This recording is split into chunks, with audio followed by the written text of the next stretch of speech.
दलए राजा घोसले बेदो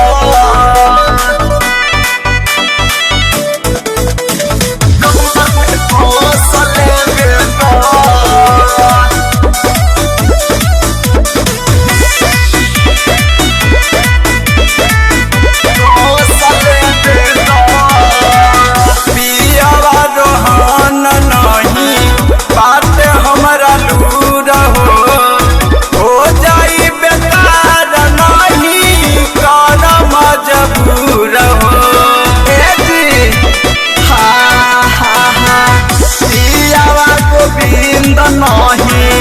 बाटे हमारा लूरा हो जाई बेकार नहीं कर मजबूर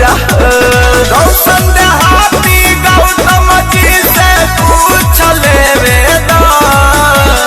रौशन देहाती टूना जी से पूछ ले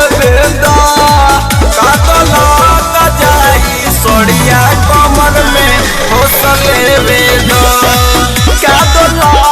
जाई सरिया कमर में घोसले